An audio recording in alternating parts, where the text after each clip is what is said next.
ನಿರ್ದೇಶಕರಾದಂಥ ಕಲ್ಲುಮಂಜಲಿ ಬೈರೇಗೌಡ್ರೆ ಮತ್ತು ಕಾರ್ಯಕ್ರಮವನ್ನು ಉದ್ಘಾಟನೆ ಮಾಡಿದಂಥ ಶಾಸಕರಾದಂಥ ಪುತ್ತೂರು ಮಂಜುನಾಥ್ ಅವರೇ ಮತ್ತು ಕಾರ್ಯಕ್ರಮದಲ್ಲಿ ಉಪಸ್ಥಿತರಿರುವಂಥ ವಿಧಾನ ಪರಿಷತ್ ಸದಸ್ಯರಾದಂಥ ಅನಿಲ್ ಕುಮಾರ್ ಅವರೇ, ಕೋಲಾರ ಜಿಲ್ಲಾ ಕಾರ್ಯನಿರತ ಪತ್ರಕರ್ತರ ಸಹಕಾರ ಸಂಘದ ಅಧ್ಯಕ್ಷರಾದಂಥ ಗಣೇಶ್ ಅವರೇ ಮತ್ತು ವೇದಿಕೆ ಮೇಲೆ ಉಪಸ್ಥಿತರಿರುವಂಥ ಎಲ್ಲ ಸಹಕಾರಿಗಳೇ ಮತ್ತು ನೆರೆದಿರುವಂಥ ಪತ್ರಕರ್ತರು, ಇವತ್ತು ನಾವು ಕೋಲಾರ ಜಿಲ್ಲಾ ಸಹಕಾರ ಯೂನಿಯನ್ ಮತ್ತು ನಮ್ಮ ಕೋಲಾರ ಜಿಲ್ಲಾ ಕಾರ್ಯನಿರತ ಪತ್ರಕರ್ತರ ಸಹಕಾರ ಸಂಘದ ವತಿಯಿಂದ 72ನೇ ಅಖಿಲ ಭಾರತ ಸಹಕಾರ ಸಪ್ತಾಹದ ಸಮಾರೋಪ ಸಮಾರಂಭವನ್ನು ಇವತ್ತು ನಾವು ನಡೆಸ್ತಾ ಇದ್ದೀವಿ. ಯೂಶಲ್ ಆಗಿ ಪ್ರತಿ ವರ್ಷ ಸಮಾರೋಪ ಸಮಾರಂಭ ನಮ್ಮ ಕೋಲಾರ ಪತ್ರಕರ್ತರ ಭವನದಲ್ಲೇ ಪತ್ರಕರ್ತರ ಸಹಕಾರ ಸಂಘದ ಸಹಯೋಗದಲ್ಲಿ ನಡೆಯುತ್ತೆ. ಅದೇ ರೀತಿ ಇವತ್ತಾಗಿದೆ. ಇವತ್ತಿನ ವಿಷಯ ಜಾಗತಿಕ ಸ್ಪರ್ಧಾತ್ಮಕತೆಗಾಗಿ ನವನಾವೀನ್ಯತೆಯ ಸಹಕಾರಿ ವ್ಯವಹಾರದ ಮಾದರಿಗಳು ಅನ್ನುವಂಥ ವಿಷಯ. ಇವತ್ತಿನ ಸಹಕಾರ ಸಪ್ತಾಹದ ಸಮಾರಂಭಕ್ಕಿರುವಂಥ ವಿಷಯ ಎರಡೂ ಕೂಡ ಅತ್ಯಂತ ಪ್ರಸ್ತುತವಾಗಿದೆ ಅನ್ನುವಂಥದ್ದು ನನ್ನ ವೈಯಕ್ತಿಕವಾದಂಥ ಭಾವನೆ. ಯಾಕೆಂತಂದ್ರೆ ಇವತ್ತು 72ನೇ ಸಹಕಾರ ಸಪ್ತಾಹದ ಸಮಾರಂಭವನ್ನು ಇಲ್ಲಿ ನಾವು ಆಯೋಜಿಸಿದ್ದೀವಿ. ಕೋಲಾರ ಜಿಲ್ಲೆಯ ಸಹಕಾರಿ ವ್ಯವಸ್ಥೆಯ ಮಟ್ಟಿಗೆ ಯಾವ ಸಮಾರೋಪ ಆಗಬೇಕಾಗಿದೆ ಅನ್ನುವಂಥದ್ದು ಪ್ರಶ್ನೆ ನಮ್ಮ ಎದುರಿಗೆ ಇರುವಂತಹ ಪ್ರಶ್ನೆ. ದಯವಿಟ್ಟು ನನ್ನ ಮಾತುಗಳನ್ನು ಯಾರು ಅನ್ಯತಾ ಭಾವಿಸಬಾರ್ದು ಮತ್ತು ವೈಯಕ್ತಿಕವಾಗಿ ಯಾರನ್ನೂ ಕೂಡ ಗುರಿಯಾಗಿಟ್ಟುಕೊಂಡು ಅಥವಾ ಯಾರನ್ನೂ ಕೂಡ ಇದು ಮಾಡಿ ಮಾತಾಡ್ತಾ ಇರುವಂತದ್ದಲ್ಲ ಅನ್ನುವಂಥದ್ದನ್ನು ಮತ್ತೆ ಡಿಸ್ಕ್ಲೈಮರ್ ಕೊಟ್ಟು ನನ್ನ ಕೆಲವು ಮಾತುಗಳನ್ನು ಹಾಕ್ತೀನಿ. ಇವತ್ತಿನ ದಿವಸ ಕಳೆದ 3 ವರ್ಷಗಳಿಂದ ಕೂಡ ನಾವು ಸಹಕಾರ ಸಪ್ತಾಹವನ್ನು ಇಲ್ಲಿ ಮಾಡ್ತಾ ಇದ್ದೀವಿ.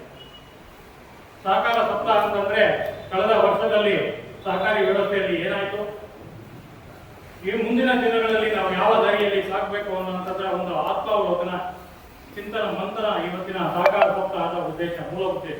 ಅದಕ್ಕೊಂದು ಸಬ್ಜೆಕ್ಟ್ ಕೂಡ ಕೊಟ್ಟಿರ್ತಾರೆ. ಇವತ್ತಿನ ಸಬ್ಜೆಕ್ಟ್ ಜಾಗತಿಕ ಸ್ಪರ್ಧೆಗೆ ಸಹಕಾರಿ ರಂಗವನ್ನ ಸಜ್ಜುಗೊಳಿಸುವಂಥದ್ದು. ದುರಾದೃಷ್ಟವಶಾತ್ ನಮ್ಮ ಕೋಲಾರ ಜಿಲ್ಲೆಯ ಸಹಕಾರಿ ವ್ಯವಸ್ಥೆಯನ್ನ ಪ್ರಶ್ನೆ ಮಾಡ್ಕೊಂಡ್ರೆ ನಾವು ಜಾಗತಿಕ ಸ್ಪರ್ಧೆಗೆ ಸಿದ್ಧವಾಗೋದಿರಲಿ, ಆ ನಿಟ್ಟಿನಲ್ಲಿ ಏನಾದರೂ ನಾವು ಸ್ಪರ್ಧೆಗೆ ಒಂದು ಹೆಜ್ಜೆ ಮುಂದಿಡ್ಲಿಕ್ಕೆ ಸಾಧ್ಯ ಆಗತ್ತಾ ಅನ್ನುವಂಥ ಒಂದು ಪ್ರಶ್ನೆಯನ್ನ ನಾವಿತ್ತು ಮಾಡ್ಕೋಬೇಕಾಗಿದೆ.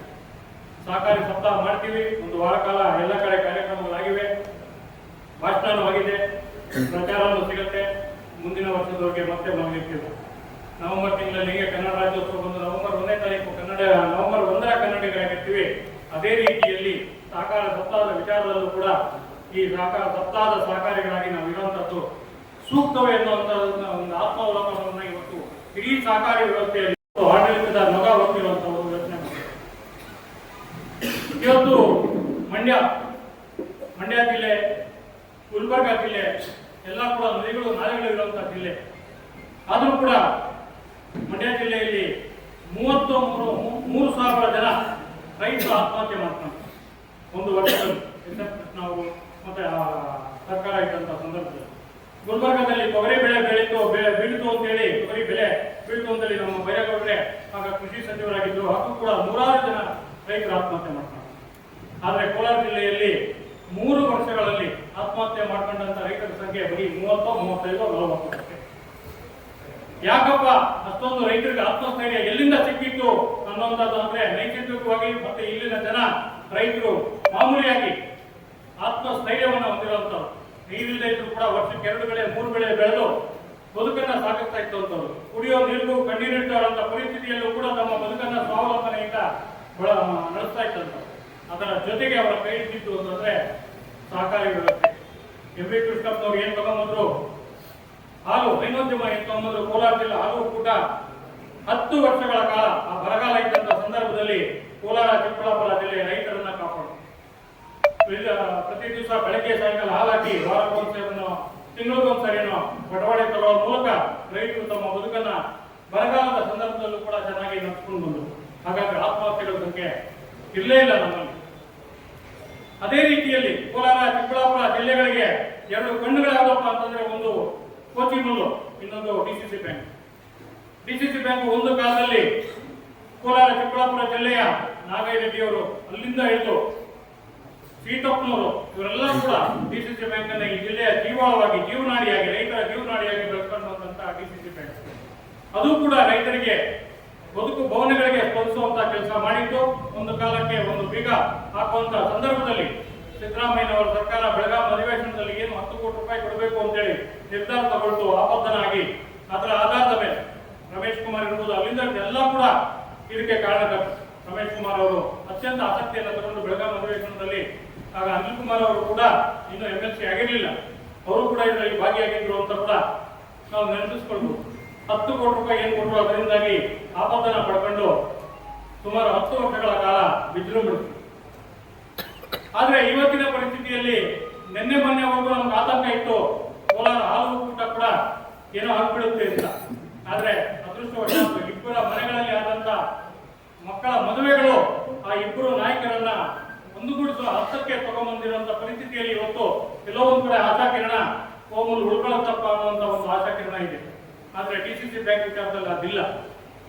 ಇವತ್ತು ಕೊತ್ತೂರು ಮಂಜುನಾಥ್ ಕೂಡ DCC ಬ್ಯಾಂಕ್ ನ ನಿರ್ದೇಶಕರಾಗಿದ್ದಾರೆ. TAPCMS ನ ಮುಳುಬಾಗಿಲು TAPCMS ನ ಅಧ್ಯಕ್ಷರು ಕೂಡ ಆಗಿ ಅಲ್ಲಿ ಉತ್ತಮವಾಗಿ ಆ ಸಂಘಟನೆಯನ್ನು ನಡೆಸ್ತಾ ಇದ್ದಾರೆ.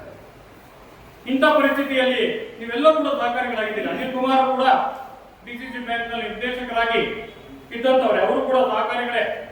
ಇಂಥ ಪರಿಸ್ಥಿತಿಯಲ್ಲಿ ಒಂದು ಸಹಕಾರಿ ವ್ಯವಸ್ಥೆಗೆ ಕೋಲಾರ ಜಿಲ್ಲೆಯಲ್ಲಿ ಯಾವ ಪರಿಸ್ಥಿತಿ ಬಂದಿದೆ ಅನ್ನುವಂಥದ್ರ ಬಗ್ಗೆ ಆತ್ಮಾವಲೋಕನ ಇವತ್ತಾಗಬೇಕಾಗ್ತದೆ.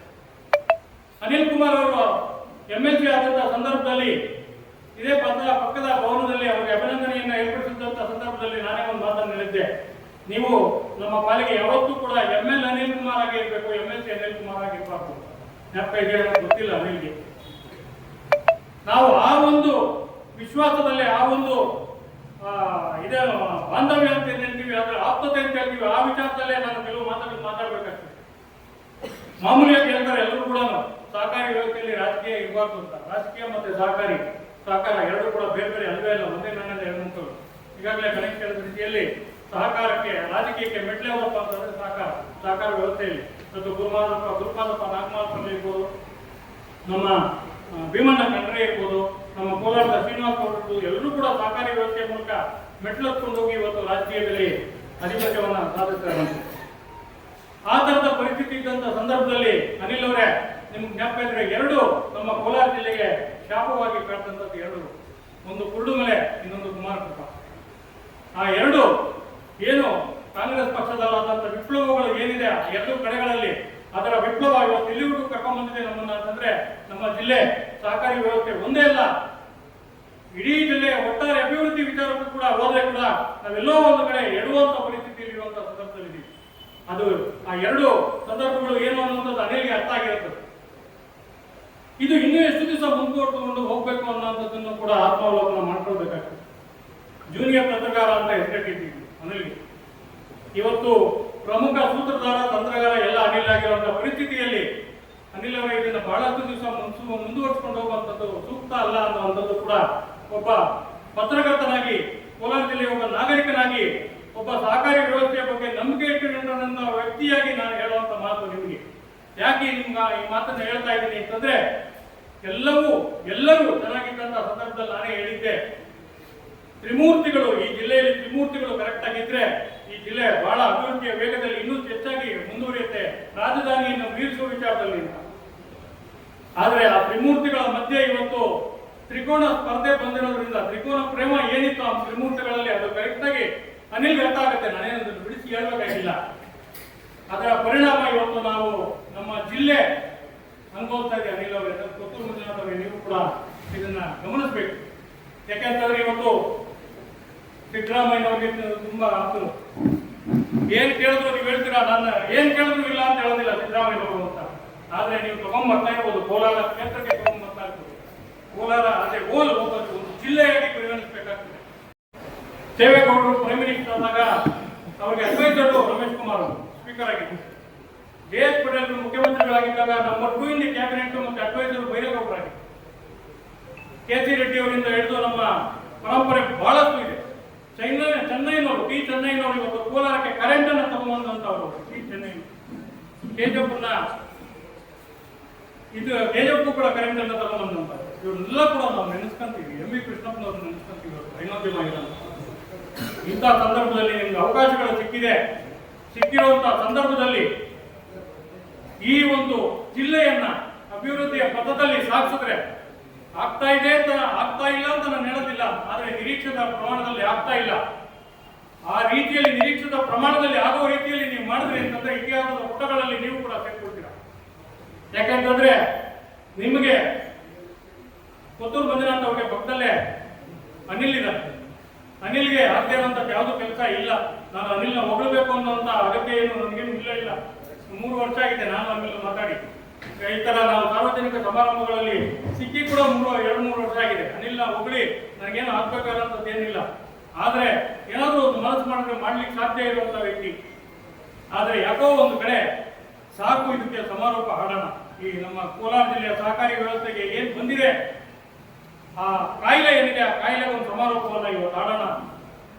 ಇವತ್ತು DCC ಬ್ಯಾಂಕ್ ವಿಚಾರದಲ್ಲಿ ನಾನು ಮಾತಾಡಕ್ ಹೋಗೋದಿಲ್ಲ. ಅಲ್ಲಿ ಏನೇ ಆಗಿರ್ಬೋದು, ಅವ್ಯವಹಾರಗಳಿರ್ಬೋದು, ಅಕ್ರಮಗಳಾಗಿರ್ಬೋದು, ಏನೇ ಆಗಿರ್ಬೋದು, ಎನ್ಕ್ವೈರಿಗಳ ಮಾಡಿಸಿ ಎಲ್ಲ ಮಾಡಿಸಿ ಯಾವ ರೀತಿಯಲ್ಲಿ ಎನ್ಕ್ವೈರಿ ಮಾಡ್ಕೊಳ್ತೀರಾ ನೀವು, ಅದೇ ರೀತಿಯಲ್ಲಿ ಆ ಎನ್ಕ್ವೈರಿ ಕಡೆ ತಗೊಂಡ್ಬರುವಂತದ್ದು ಕೂಡ ತಪ್ಪೆ. ಶ್ರೀರಾಮ ಸೀತಾಮಾತೆಯನ್ನ ಅಗ್ನಿ ಪರೀಕ್ಷೆಗೆ ಒಳಪಡಿಸಿದ ರೀತಿಯಲ್ಲಿ ಅಗ್ನಿ ಪರೀಕ್ಷೆಗೆ ಆರೋಪಗಳು ಬಂದಾಗ ಅಗ್ನಿ ಪರೀಕ್ಷೆಗೆ ಒಳಗಾಗುವಂಥದ್ದು ಅಗತ್ಯ. ಅಗ್ನಿ ಪರೀಕ್ಷೆಗೆ ಒಳಗಾಗಿ ಹೊರಬರಬೇಕು. ಆದ್ರೆ ಅದೇ ಕಾರಣಕ್ಕೋಸ್ಕರ ಇವತ್ತು ಕೋಲಾರ ಜಿಲ್ಲಾ ಯೂನಿಯನ್ ಮಾತೃ ಸಂಸ್ಥೆ ಸಹಕಾರಿ ಯೂನಿಯನ್ ಪರಿಸ್ಥಿತಿ ಏನಾಗಿದೆ, ಕೋರ್ಟ್ ಅಲ್ಲಿ ಕೇಸು, ಇಲ್ಲಿ ನಿರ್ದೇಶಕರುಗಳು ಆಯ್ಕೆ ಆದರೂ ಕೂಡ ಇದಕ್ಕೊಬ್ಬ ಅಧ್ಯಕ್ಷರಿಲ್ಲ.